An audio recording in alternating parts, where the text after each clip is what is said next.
The role of the director is too vast. Like, the director has so much to do. He has to paint the story and make sure that it is beautiful emotionally, musically, performance-wise, from beginning to the end.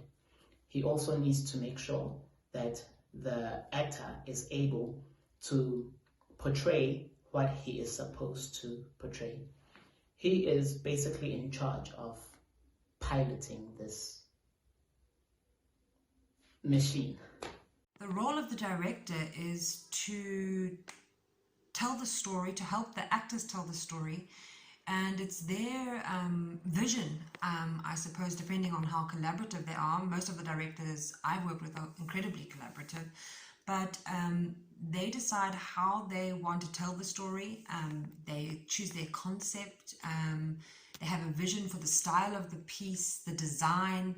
They oversee the entire production from start to finish, and most importantly, they guide the actors to make sure that the actors are constantly telling the truth, following their instincts and being true to the story. If there's any time that the actor maybe needs some help, or they're not, the director is the outside eye that is the mirror for the actors, that they can't get away with telling anything but the truth. That's the director's role, in my opinion. The primary role of a director is a storyteller. That is primarily what a director does. Choose the very best way of telling the story, because that is what theatre is about. It's about storytelling and the communication that happens between the auditorium and the stage. But on top of being a storyteller, or part of being a storyteller rather, is being a psychiatrist, a teacher, a nurturer, a carer, a planner, an organizer. The role of a director is something that a lot of people don't understand. Directing is everything. You have the play in front of you, you've been asked to direct it, you read it, you have a vision for what it is that you want to see. Some directors like to then research and see what other directors have done to get to, make sure that they're in the right space and that they're heading in the right direction. I tend to shy away from that because I don't want to be dictated to. So again, every director is different. So from the reading, then you're going to cast. You cast according to what you see for each role. Invariably, you have a great amount to say about the design as well, and that's very important because it is your creative vision, it's the director's creative vision. So if you're lucky enough to have a designer, you will tell the designer what that is, costume designer likewise. So you will, all of that is up to you. You are the center. Then rehearsals start, and then you are in charge of each and every person in front of you. So you've got technicians asking you things. How do you want your lights? What is your sound design? Poster design, program design. What do you want your publicity to say? And then you're working with the actors, which is a whole other issue. Actors are sensitive people by and large, and they need affirmation. I know, I am one. And if you're chasing the finish line all the time and not giving them the attention that they need or deserve, not affirming them when they make the right choices, you can end up with a very hostile company. So it's a little bit like herding cats. I say that with no lack of respect, but you've got a lot of personalities, depending on the size of your cast, and you've got a lot to do. It's all on your shoulders. I'm a firm believer that if a play is excellent, according to the critics and the people who talk about it, it directed itself. The director never comes up. If it's terrible, the director was terrible and mishandled it, and that's just the fate and plight of all of us directors. But if you do go into directing, be aware that from the very first time you sit down and read that play until the opening night and the reviews, it's all on you. It's you, every single step of the way. Even if you've got a great team behind you, you are the creative drive behind that performance and behind that production. The challenges a director faces are too vast.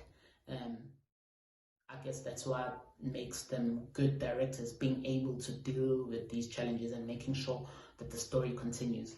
Sometimes you may find that a cast member gets injured maybe just before the show starts, and now you need to redirect certain things.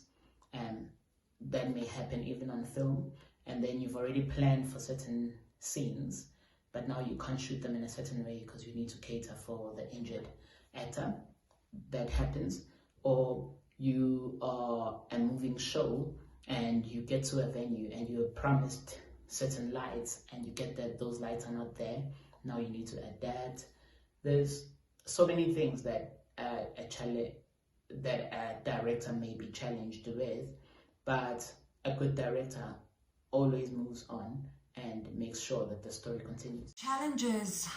The challenges that a director can face, I think it's really different from production to production. I think if you're dealing with a big budget production with big lavish costumes, lavish sets, lavish lighting designs, maybe there's flying, maybe there's big sets moving in and out, casts of hundreds. I think that those directors face hugely different challenges to maybe somebody that's working on a small, quiet two-hander in a small space with very little set.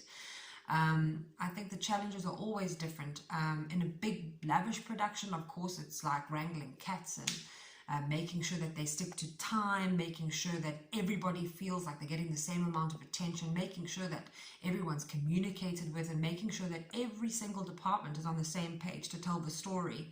And then maybe in a smaller production, it's about the challenges of fine-tuning, making sure that